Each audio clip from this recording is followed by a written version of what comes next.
So you can slice me, and you can dice me, but I'll always put myself back together again.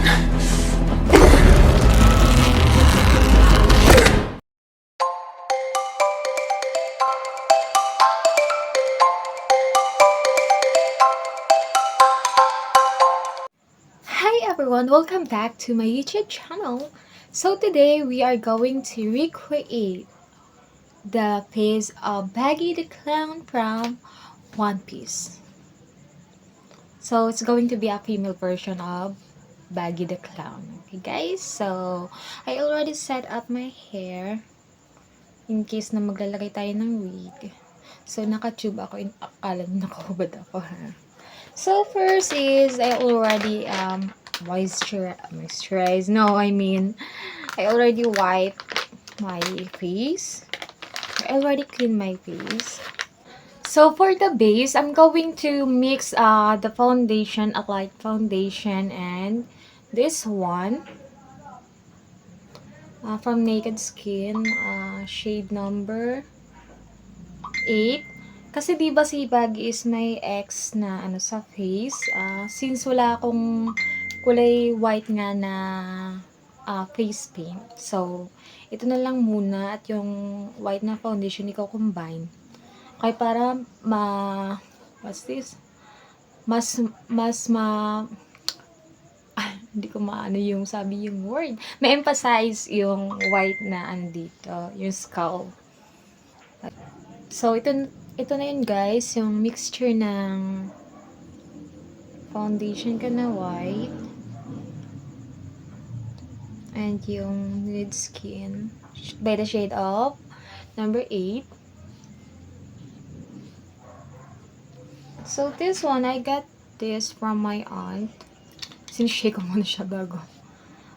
Kasi parang powder type siya sa loob na parang may water. So, you need to shake it first before using. Yan.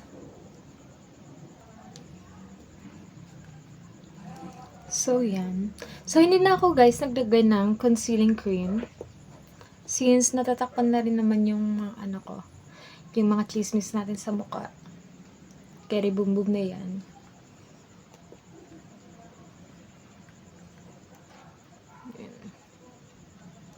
So, sa mga bagong viewers natin na hindi pa nakakapag-subscribe sa channel natin, subscribe na kayo since may pag-giveaway na ako in this video.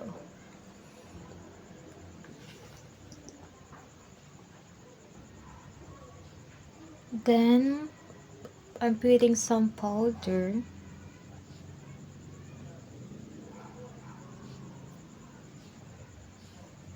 Para mag-sit in lang yung natin, foundation. So, as you can see guys, parang napapansin nyo, mukhang fair siya sa complexion ko. Ano lang yan, dahil lang sa effect ng lights, pero darker siya sa personal. Kasi white complexion na ako since hindi na ako lumalabas ng bahay and more on na ako kojic soaps, whitening soaps, ganyan. Kasi mahalata mo na sa personal yung maugat ko pag nagkita tayo. Ganyan. And for the kiri na tayo.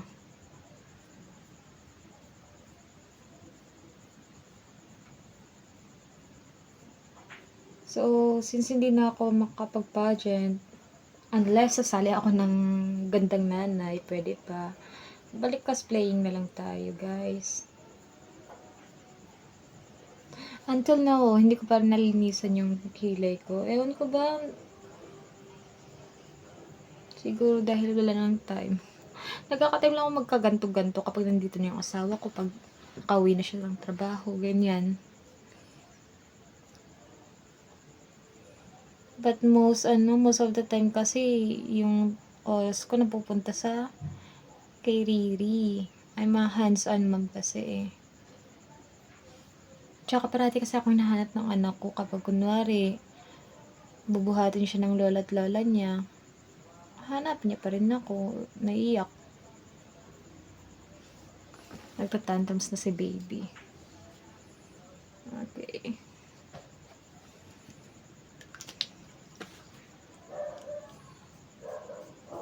So, I'm done with my eyebrows, and now for the blue eyeshadow.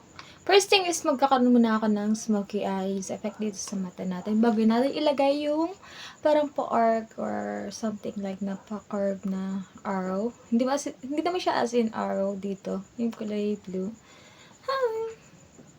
This is also a gift from my biyanan. Yes, from Avon. Avon Cosmetics. Deko. Ganyan siya. Tapos pag i-open mo. It's like a book. Then, tcharam!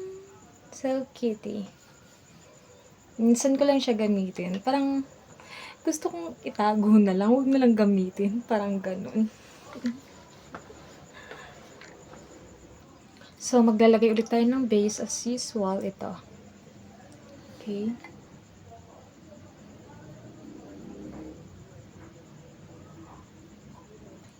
And after that is we're going to put some down here.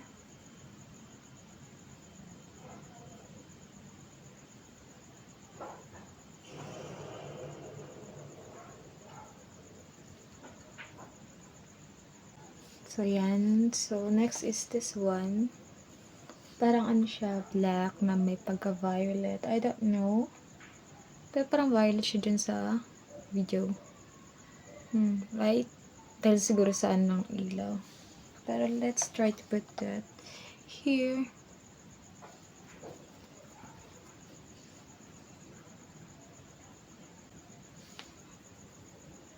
Blend ko lang. Try lang natin na. There you go guys, sa kabila, and dito naman yung lalagyan natin. So guys, actually guys, yung I have a favorite makeup artist nung nagpa-pageant pa ako. Actually, transform talaga pag siya nag-makeup sa akin. I don't know kung anong magic yung nagagawa niya. Basta naiiba talaga yung mukha ko kapag siya ang nag-makeup sa akin. Siya ay si Mamang Jan Galicia. Yung handler ko dyan sa Ojongan. Kasi guys, madami ako mga handlers eh. Pero si Mamang kasi, siya yung pangalawang handler ko dyan sa Ojongan. Since my first handler talaga who opened the door sa pageantry ay si Grace Garcia ng Looc mismo. Sa town ko mismo, taga-town ko. Then, after nun, napunta ako kay Mamang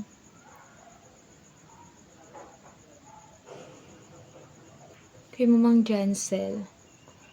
Yun, una kong laban ng pageant sa Ojongan. Ang first ko kasi sa school, then second yung sa Ojongan is yung sa Panigay. Yun, Hakot Award si Bakla, pero ended up as a second runner-up. Pero, ang ano ko na yung achievement, ang ano ko na noon, parang tuwa na ako kasi Hakot Award ako nun, ang dami ko rin na-uwi nun.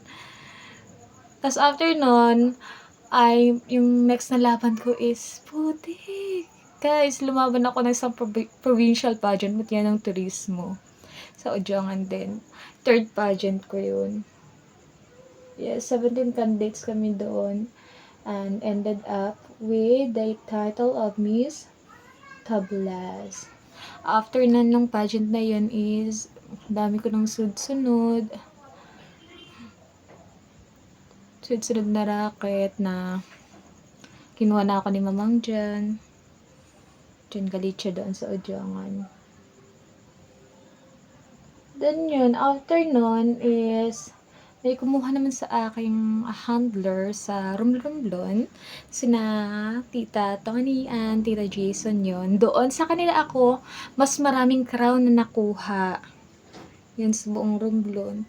Pero mostly kasi sa barangay na pageant sa Romblon, hindi ko naman nakuha. Pero mostly nga yung mga crowns ko doon is from Romblon. At hindi pa ako nakaka-join sa ibang barangays doon. nakapunta na rin ako sa Sibuyan, Hanbil, kung saan lugar na. Dahil lang sa pagpa-pageant. Yan ang isang advantage ng pagpa-pageant. Nakakapunta akong kung saan. And nakaka-build ka rin ng relationship sa mga bagong candidates na makakilala mo. Ganun. And most importantly is yung mga tourist spots na pupuntahan niyo dun sa mga lugar na yun. Yes. Then na yan. So, effect na yan dito sa personal. Unlike dito sa camera, iba pa kasi. Iba kasi yung registro niya talaga. So, this December ay may racket na naman si na mamang. Nabasa ako sa GC nila. So, magpakabait kayo yung mga bagong, or yung mga newbie dyan sa Bautista Clan. Circle of Elite Beauties dyan sa Romblon. Maraming racket dyan. Ibibigay sa inyo si mamang. So, next is, hold on. So, after that, so guys, naglagay na rin ako dito sa under eye.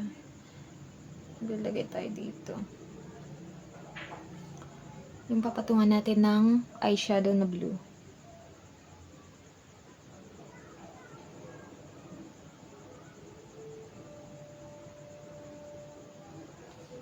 Yan lang siya. So, ayan. Concealing cream at I mean is foundation. Yan muna. At papatungan na natin siya ng eyeshadow. Color blue. So, ayan guys. Dumating pala yung isang delivery ko.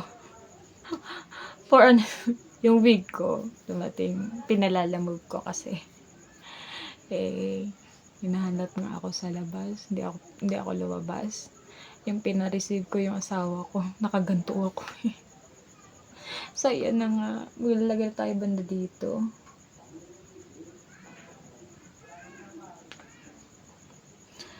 Kalimutan ko maglagay ng concealer dito banda. Pero carry lang yan. Diyan lang muna kayo. Commercial muna. Char. So, dito na tayo sa pinakamahirap na part para sa akin. Kasi hindi ako marunong or hindi ako magaling mag-drawing eh. So, yung bones dito. Yun na. Simulan na natin.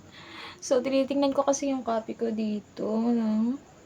Yung sa live action. Yung pagkakapatong niya. So, dito. Ito yung ginamit ko pang drawing muna.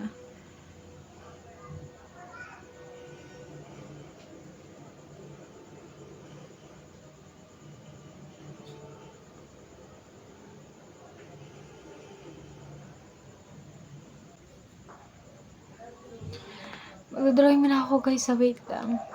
So, yun na nga guys. Guys, as you can see, diba nahirapan na ako sa intersection dyan sa taas. So, lagyan ulit natin ng concealer. So, yan na. Nilagyan ko na siya ng foundation. Antayin natin siya tumuyo. Then, maglagay muna tayo ng liquid eyeliner. So, yan guys. Tapos na ako maglagay ng eyeliner. Liquid eyeliner. Then, maglalagay tayo dito. Eyeshadow highlighter. So, there. Maglalagay ulit tayo ng powder along the bone area.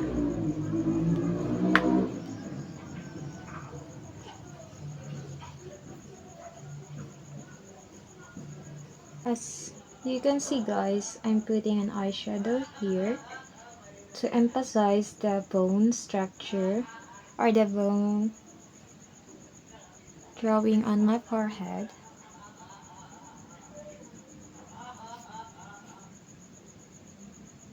And I'm going to put some brown lines or some contour to lift the effect or lift the bone and have an effect. Then, so since wala tayong face paint na white, ganda muna tayo sa white na eyeshadow. So, I'm using an angle brush para maglagay ng brown details dito sa my bone. So it's been a year since I posted one of my cosplay character, which is Misa Amane from the Death Note. So simula. So i-continue ko ulit yung pagko-cosplay indoor kasi hindi ako pwede pumunta sa mga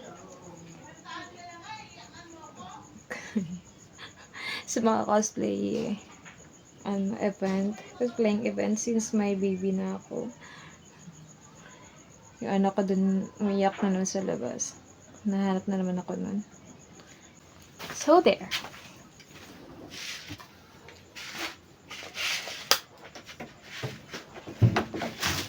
So, next is nail line.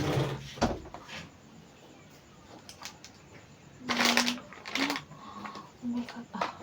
Akala ko nawawala yung favorite kong couture. Para na-addict na ako sa amoy nito. Wala si ate mo.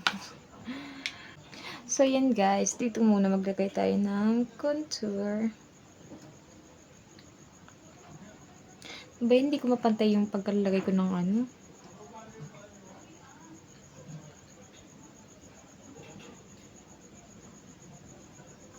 Yan guys. Tapos, maglalagay tayo ng line pa ganito. Here. Yan. Pag ganun. Yun na. Dito. Pag ganun. Huwag kang doon sa baba. So, later na lang natin i-continue muna pag makeup. Umiiyak yung baby natin. Oh, look at yourself na. Oh, say hello na. Say hello to them. Say hello na. Ay. Nakikita niya na naman yung sarili niya sa camera. Oh, pagka-dede muna tayo, no. Dede muna.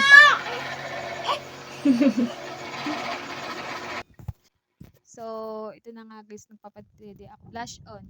Nagpapadede ako ngayon kay baby. Yung nakabox.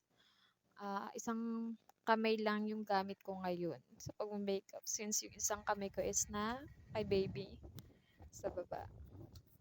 Okay, maglalagay na tayo ng red dito as yung parang sa nose niya. Okay, wait for it. So I need the help of my husband. Kasal, duh. Dito. Sa part na yan.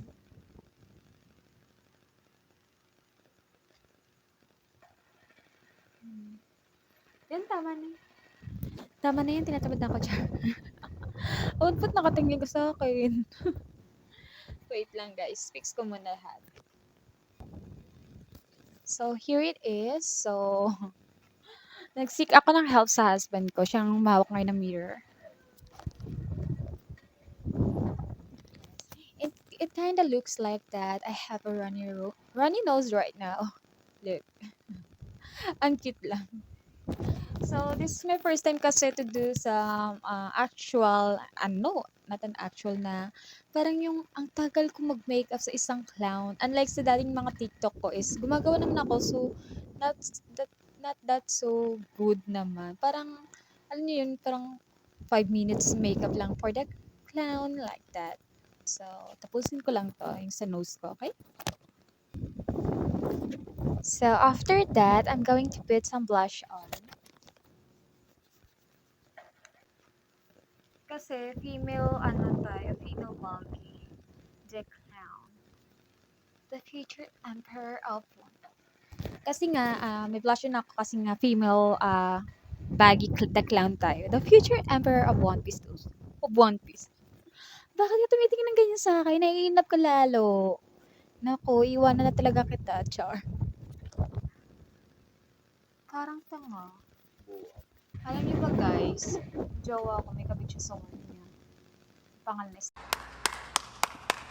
Guys, sasama mo sa ano eh? Of course! So, yun lang yung blush on natin. Next is, we're going to put some lipstick. So now, I'm currently putting a lipstick. Yun guys. Then,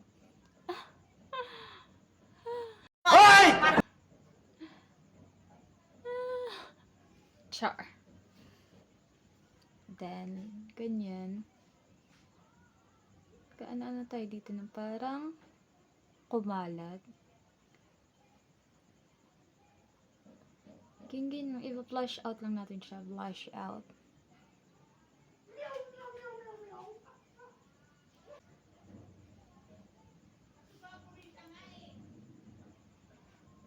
Like that. So, tapusin ko lang. It should be kinda mess up a little bit. Kasi ganun naman talaga yung nakita ko sa live action. Kasi yung ginawa kong reference is yung sa live action. Yeah. Kinda look like that. Yung sa baba din, kinda male. Ganyan. Ang dry ng lips ko, oh. Kulang ko sa tubig.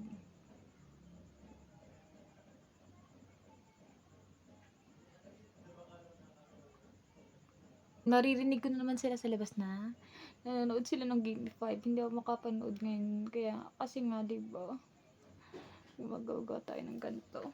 Ganda excited. So, after that, I need another brush. This one na lang siguro yung ginamit ko for color blue. Lagyan na natin siya dito.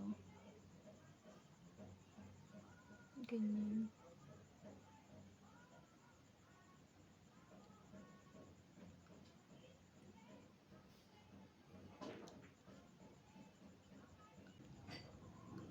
So, ayun guys. So, I need to contour my nose, some part here, para ma-emphasize lalo yung red one. Yung parang runny nose effect or the clown nose effect. And I'm going to put some highlighter here.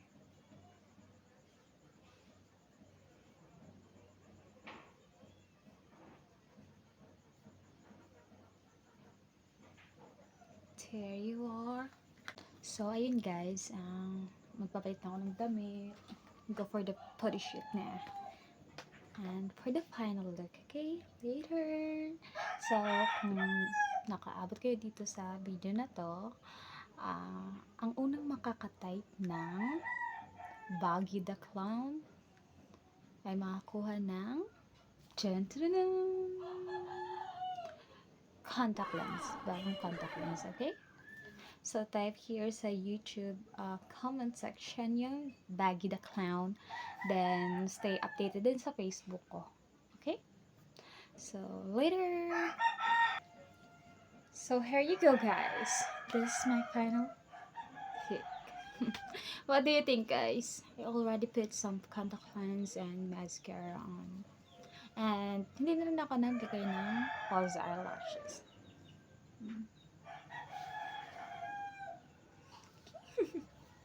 Tapos mamaya makikita nyo ako sa TikTok mag-live of ganyan AI.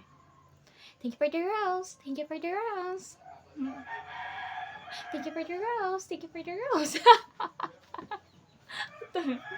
Ayan. So, parang witch. So, I'm Baggy. Baggy the female clown. The future emperor of Char. So, there you go, guys. So, we're going to do some photo shoots here. Para naman may panglagay din tayo sa ating cosplay collection. So, again, thank you for reaching this far sa video. So, don't forget to subscribe, like, comment down or any suggestions or opinions regarding this video and my leak. And don't forget to turn on your notification bell para mas updated kayo sa mga future videos ko na i-upload. So guys, thank you for watching and sana magkaroon ulit ako ng dagdag na subscribers. Thank you. See ya.